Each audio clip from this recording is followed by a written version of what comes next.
কমলা মানে অরেঞ্জ, গোলাপি মানে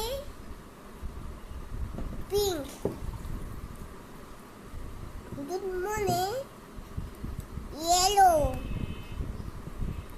গ্রিন মানে সবুজ। সবুজকে ইংরেজিতে বলা হয় গ্রিন।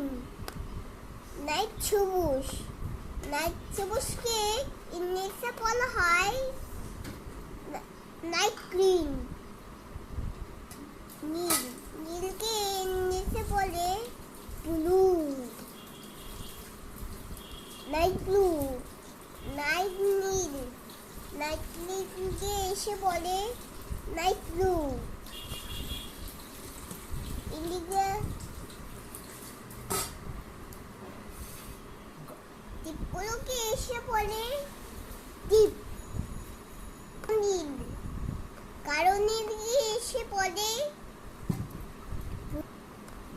হলুদ রং, হলুদ রংকে এসে বলে ইয়েলো। পাতা মেরুন, পাতা মেরুনকে এসে বলে ব্রাউন। কালো, কালোকে এসে বলে ব্ল্যাক। সাদা, সাদাকে এসে বলে হোয়াইট।